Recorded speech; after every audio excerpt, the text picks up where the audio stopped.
भारत के पहले प्रधानमंत्री पंडित जवाहरलाल नेहरू के जन्मदिन के अवसर पर हम बाल दिवस मनाते हैं। भारत की एक और प्रधानमंत्री इंदिरा गांधी के जन्म दिवस के अवसर पर हम राष्ट्रीय एकता दिवस यानी नेशनल इंटीग्रेशन डे या शक्ति दिवस के रूप में भी मनाते हैं। 17 सितंबर यह दिन है भारत के मौजूदा प्रधानमंत्री श्री नरेंद्र मोदी के जन्मदिन का, और भारत के नौजवानों ने प्रधानमंत्री श्री नरेंद्र मोदी के जन्मदिन को नेशनल अनएम्प्लॉयमेंट डे यानी कि राष्ट्रीय बेरोजगार दिवस के रूप में मनाया। MBBS पकोड़े, बीएड पकोड़े, बीएड पकोड़े, LLB पकोड़े, LLB पकोड़े, MBA पकोड़े, MBA पकोड़े, चुमने वाली चाय, चाय, चाय, चाय, चुमने वाली चाय।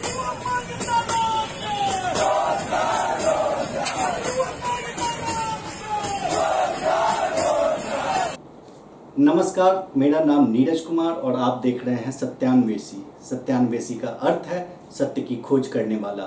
और आज हम इस बात की सत्य की खोज करेंगे कि क्या यह जो पूरा कैंपेन चला राष्ट्रीय बेरोजगार दिवस या नेशनल अनएम्प्लॉयमेंट डे का, इसके पीछे क्या सिर्फ विरोधी पार्टियों का हाथ था या भारत के नौजवान सच में हमारे प्रधानमंत्री से इतने ज़्यादा खफा हैं। इसके लिए आइए सबसे पहले हम देखते हैं कि ट्विटर पे कौन कौन से हैशटैग आज ट्रेंड हुए। सबसे पहला हैशटैग था नेशनल अनएम्प्लॉयमेंट डे। उसके साथ साथ हमने हैशटैग देखा राष्ट्रीय बेरोजगार दिवस। उसके बाद इसी कैंपेन से जुड़ा एक हैशटैग चला 17 बजे 17 मिनट। और कई अलग अलग परीक्षाओं के विद्यार्थी अपना अलग अलग ट्रेंड चलाने की भी कोशिश कर रहे थे। जैसे एसएससी वाले लोग एसएससी के मुद्दे पर ट्वीट कर रहे थे, रेलवे अप्रेंटिस के परीक्षार्थी रेलवे अप्रेंटिस के मुद्दे पर ट्वीट कर रहे थे। तो सोशल मीडिया पर पूरे दिन अगर हम देख ले तो लगभग 1 करोड़ से ज़्यादा ट्वीट्स हुए हैं इन सारे मुद्दों पर, अगर हम इन सबको जोड़ दें तो। और ये सारे जो ट्वीट हैं, अगर आप इन सारे ट्वीट्स को एक एक करके पढ़ना शुरू करेंगे तो ये आपको समझ में आ जाएगा कि वाकई कई सारे हजारों लाखों की संख्या में विद्यार्थी और छात्र अलग अलग थे जिन्होंने कि इन मुद्दों पर ट्वीट किया। अब इसमें कोई शक नहीं है कि जब भी कोई ऐसा मुद्दा होता है जो किसी एक राजनीतिक दल को फ़ायदा पहुंचाता है तो वो उस मुद्दे के साथ हो लेते हैं, और जिनके खिलाफ यह जाता है वो पार्टी इसके खिलाफ हो जाती है और इसको एक षड्यंत्र का नाम देने लगती है। आज से कुछ ही दिनों पहले प्रधानमंत्री नरेंद्र मोदी की मन की बात की वीडियो यूट्यूब पर अपलोड हुई थी। उस पर भी विद्यार्थियों का कुछ ऐसा ही रिएक्शन देखने को मिला था, जहां पर कि 1 मिलियन से ज़्यादा उनके वीडियो को डिसलाइक किया गया था। और उस पर भी अगर आप कमेंट्स को पढ़ते तो आपको समझ में आता कि विद्यार्थी जो है देश के सच में प्रधानमंत्री जी से काफ़ी नाखुश हैं। पर हमें ये देखना होगा कि आखिर वो नाखुश क्यों हैं। देश में बेरोजगारी की हालत क्या है आज की डेट में। इसके लिए आपको देश में बेरोजगारी की आंकड़ों पर नज़र डालना पड़ेगा। अगर आप एक के बाद एक कोई भी राज्य को उठाकर देख लें तो आपको ये पता चलेगा कि देश में बेरोजगारी के मामले में भयावह स्थिति है, बहुत ही चिंताजनक स्थिति है। सरकारी आंकड़ों के हिसाब से अगर आप CMI का आंकड़ा देखेंगे तो अप्रैल से लेकर अब तक भारत में 2 करोड़ से ज़्यादा नौकरियां जा चुकी हैं। अगर आप पूरे देश के स्तर पर सरकारी नौकरियों की बात करें तो सिर्फ केंद्र सरकार में 7 से 8 लाख पद रिक्त हैं जिनको अभी तक भरा नहीं गया। अगर सिर्फ उनको हम भर लें तो कई सारे लोगों को रोजगार मिल सकता है। अगर आप किसी राज्य को भी उठाकर देख लें, फर्क नहीं पड़ता कि वहाँ बीजेपी की सरकार है या कांग्रेस की सरकार है, स्थिति हर जगह ही भयावह है। आप अगर उत्तर प्रदेश की बात करें तो आज की डेट में लगभग 34 लाख बेरोजगार युवा मौजूद हैं। सिर्फ उत्तर प्रदेश में करीब 1,60,000 पदों पर भर्तियां अलग अलग स्तर पर अटकी पड़ी हैं, जिसमें 32,000 BPED पदों की भर्ती 2016 से अटकी पड़ी है, 69,000 शिक्षकों की भर्ती 2018 से अटकी पड़ी है, 41,520 सिपाही की भर्ती 2018 से अटकी पड़ी है। इस तरह से आप जोड़ते जाएंगे, इसका कोई अंत नहीं है। आप एक और राज्य को उठाकर ले लीजिए, आप बिहार को ले लीजिए। बिहार में कोरोना ने वहाँ की स्वास्थ्य व्यवस्था की कलह खोल कर रख दी है। वहाँ की स्वास्थ्य व्यवस्था की क्या हालत है आज देश से छुपी नहीं है। आप केवल स्वास्थ्य से रिलेटेड पदों की कुछ हालत मैं आपको बताता हूँ, वो देखिए। बिहार में शिक्षा पदाधिकारी के कुल 10,609 पद हैं, जिसमें से 6,000 से ज़्यादा पद खाली हैं। मतलब 60% से ज़्यादा पद वहाँ पर भरे ही नहीं गए। ANM नर्स की 10,000 से ज़्यादा पद खाली है। स्टाफ नर्स ग्रेड में कुल अप्रूव्ड 15,000 के करीब पदों में सिर्फ 5,000 के करीब भरे गए हैं। पटना मेडिकल कॉलेज में डॉक्टरों के 40% पद खाली हैं। दरभंगा मेडिकल कॉलेज में डॉक्टरों के 50,000 पद खाली हैं। यह सिर्फ स्वास्थ्य से रिलेटेड महकमों की हालत है। आप किसी भी लेवल पे उठाकर देख लीजिए, एक पद की भर्ती होने में सालों साल लग जाते हैं। अगर भर्तियां निकलती हैं तो इम्तिहान नहीं होते, इम्तिहान होते हैं तो रिजल्ट नहीं होते, रिजल्ट अगर निकल जाता है तो ज्वाइनिंग नहीं होती। ये हाल कमोबेश लगभग हर सरकारी एग्ज़ाम का है। आप एसएससी देख लीजिए, आरआरबी देख लीजिए, 2 साल 3 साल कभी कभी तो 5 साल लग जाते हैं एक वैकेंसी को आए हुए और उस पर अपॉइंटमेंट हुए कहीं कहीं तो उससे भी ज़्यादा इनफाइनाइट अटक जाती है चीज़ें। ऐसे में देश के युवा करेंगे क्या? उनके पास विकल्प क्या है? तो वो ऐसे ही कभी ट्विटर पर ट्रेंड कराते रहते हैं, कभी सड़कों पर प्रदर्शन करते हैं, पर इनसे अब कुछ खास होता भी नहीं है, क्योंकि जो मुख्य धारा की मीडिया है उनको तो अब इन सब मुद्दों में कोई इंटरेस्ट नहीं है। उनके लिए कभी सुशांत सिंह का मुद्दा आ जाएगा, नहीं अगर कोई मुद्दा रहेगा तो रोज़ रात को 9 बजे बैठकर हिंदू मुसलमान के टॉपिक पे डिस्कशन कर लेंगे और हम इसी में खोए रहते हैं। हमारे लिए कभी भी असली मुद्दे हमारे लिए इम्पोर्टेंट नहीं हो पाते हैं। आपको मैं एक आंकड़ा बताता हूँ। भारत में प्रति 1000 व्यक्ति पे सिर्फ 16 लोग सरकारी नौकरी करते हैं।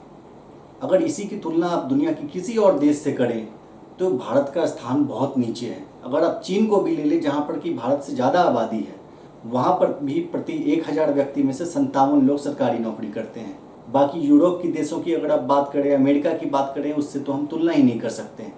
लेकिन अब आपको ये सोचना पड़ेगा कि आखिर सरकार नौकरी देने में विफल क्यों है। इसके पीछे कारण ये है कि सरकार ने पिछले 6 साल में जो कुछ गलत नीतियाँ अपनाई, उसके कारण भारत की अर्थव्यवस्था की रीढ़ टूट गई है। शुरुआत की गई डीमोनेटाइजेशन से, जब रातों रात 500 और 1000 के नोट बंद कर दिए गए। भारतीय अर्थव्यवस्था में 90% से ज़्यादा लोग इनफॉर्मल इकोनॉमी में बसते हैं। इसका मतलब वो लोग जो कि कैश में डील करते हैं, छोटे व्यापारी होते हैं, छोटे दुकानदार होते हैं, वो कोई इतना डिजिटल पेमेंट यूज़ नहीं करते। उनके लिए डीमोनेटाइजेशन किसी क़यामत से कम नहीं थी। कितने सारे लोगों ने लाइन में दम तोड़ दिया, कितने सारे बिजनेस डीमोनेटाइजेशन में बंद हो गए, जिससे देश की अर्थव्यवस्था पर बहुत बुरा असर पड़ा। इसके बाद कमर तोड़ी जीएसटी ने भी बिजनेसों को बहुत तबाह किया और जो बचा खुचा कसर था वो अनप्लान तरीके से लॉकडाउन करके कर दिया गया। आप दुनिया के बड़े बड़े देशों को देखकर लॉकडाउन तो लगा देते हैं, पर आपने ये सोचा कि आपके लोग आखिर सर्वाइव कैसे करेंगे? 90% लोग जो इनफॉर्मल इकोनॉमी में रहते हैं, अचानक से आप उनका हुक्का पानी सब बंद कर देंगे तो वो जिएंगे कैसे? 90 से ज़्यादा लोग तो केवल श्रमिक ट्रेनों में मर गए। न जाने कितने 100 लोग ऐसे रास्तों में चलते चलते मर गए। जो लोग अलग अलग शहरों में काम धंधा कर रहे थे, उनका काम धंधा रातों रात बंद हो गया, जिससे हुआ ये कि हमारी अर्थव्यवस्था और चरमरा गई और अब माइनस में 23.9% पर दुनिया की सबसे खराब परफॉर्म करने वाली इकोनॉमी भारत बन गई है। अगर आप सरकारी नौकरियों की बात करें तो सबसे ज़्यादा सरकारी नौकरी रेलवे में होती है, पर रेलवे की भी नौकरियां अटकी पड़ी हैं, उसमें भी नौकरियां कम की जा रही हैं। रेलवे का प्राइवेटाइजेशन किया जा रहा है, वो भी तब जब लोकसभा के अंदर रेल मंत्री पीयूष गोयल ने कई बार कहा है कि रेल का प्राइवेटाइजेशन किसी हालत में नहीं होगा। यहाँ तक कि प्रधानमंत्री ने कहा कि रेल का प्राइवेटाइजेशन, जब तक बीजेपी सरकार है तब तक रेल का प्राइवेटाइजेशन नहीं होगा। आप खुद जरा सुनिए कि प्रधानमंत्री क्या कह रहे हैं इस बारे में। भाइयों बहनों, न ये हमारी इच्छा है, न इरादा है, न सोच है। हम इस दिशा में कभी जा नहीं सकते हैं, आप चिंता मत कीजिए। कम ब्याज से आज दुनिया में पैसे मिलते हैं, हम उन पैसों को रेलवे के विकास के लिए लगाना चाहते हैं, जिसके कारण आप जो रेलवे में काम कर रहे हैं उनका भी भला होगा और हिंदुस्तान का भी भला होगा। रेलवे का प्राइवेटाइजेशन नहीं होने वाला है। तो सुना आपने, प्रधानमंत्री ने यह भाषण बनारस के डीएलडब्ल्यू स्टेडियम में दिया था और उन्होंने कहा कि किसी हालत में प्राइवेटाइजेशन नहीं होगा। और अब क्या हो रहा है? तो रोजगार आएंगे कहाँ से? आपके जो सरकार के जितने उपक्रम हैं आप उनको बेच देंगे, आपको चलाइए ही नहीं। रेलवे बेच दीजिए, एयरलाइंस बेच दीजिए, LIC बेच दीजिए, BSNL बेच दीजिए, सारी की सारी सरकारी कंपनियां बेच दीजिए और उसके बाद कहिए कि हम जॉब कहाँ से पैदा करें, हम जॉब ही पैदा नहीं कर सकते। तो ऐसे में देश के बेरोजगार क्या करेंगे? कभी वो ट्विटर पे अपने फ्रस्ट्रेशन निकालेंगे, कभी आपके यूट्यूब पे कमेंट करके डिसलाइक करके निकालेंगे। और आप यूट्यूब का डिसलाइक बंद कर दीजिए, लोगों को आप ट्विटर पे बैन करवा दीजिए। ये तो कोई समाधान नहीं हुआ ना। या तो आप ये समाधान कीजिए कि जो बच्चे प्रदर्शन कर रहे हैं, जो युवा प्रदर्शन कर रहे हैं, उनको आप लाठियों से पिटवाइए, उनको आप जेल के अंदर डाल दीजिए, किसी का सर फोड़ दीजिए। ये सारी तस्वीरें उसी वक्त की हैं जब युवा सड़क पर बेरोजगार दिवस मना रही थी। पुलिस ने कितनी बर्बरता से इन्हें पीटा, लड़कियों के साथ भी मिसबिहेव किया गया। अगर आप सोचते हैं कि ऐसे आप दबा देंगे और ऐसे सारा समाधान हो जाएगा, सारा समस्या हल हो जाएगा, युवाओं को रोजगार मिल जाता, तो बहुत अच्छी बात है, यही कर लीजिए आप। और मैं देश के युवाओं से भी कुछ कहना चाहता हूँ, ये सब करके कुछ खास आपको हासिल होगा नहीं, क्योंकि आपने भी देख लिया, आप 1 करोड़ की संख्या में ट्वीट कर दीजिए, 10 लाख से ज़्यादा आप डिसलाइक कर दीजिए, पर मीडिया आपकी बात उठाएगा नहीं।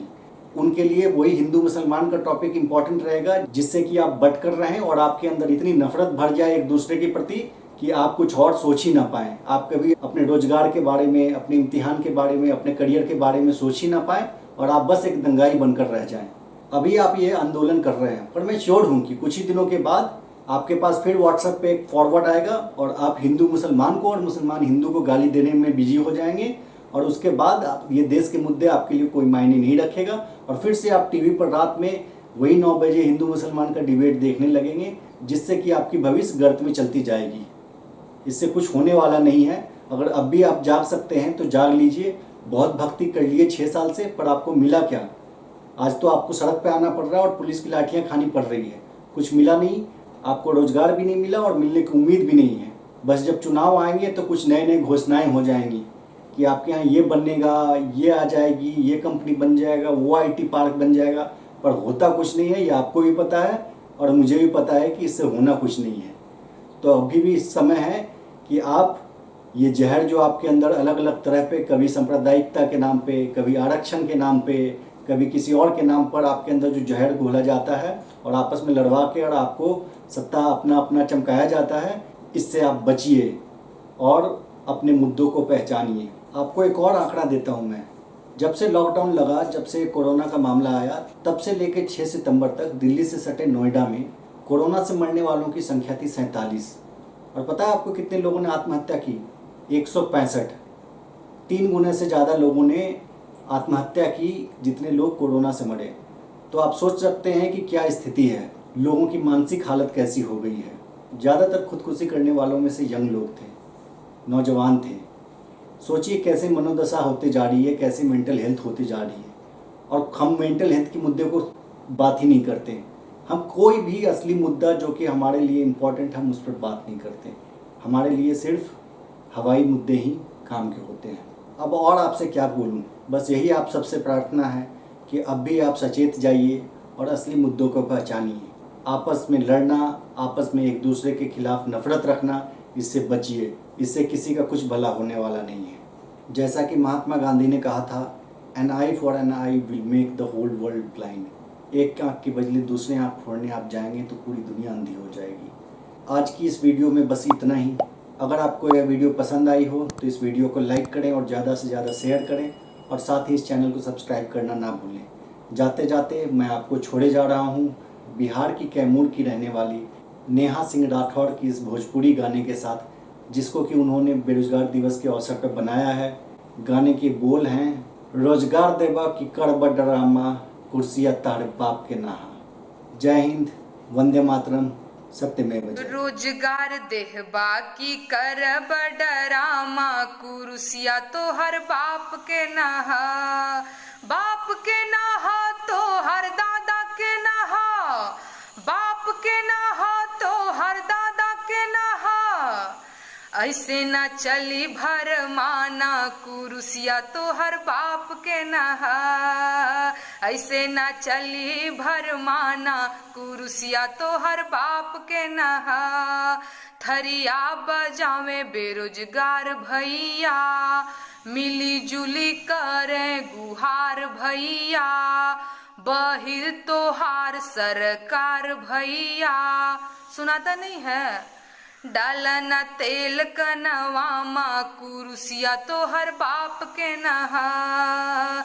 ऐसे ना चली भरमाना, कुर्सिया तो हर बाप के नहा।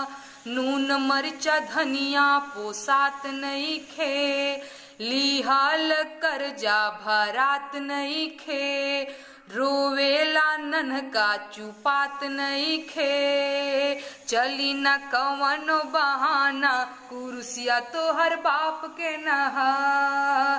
चली न ऐसे भरमाना, कुर्सिया तो हर बाप के नहा।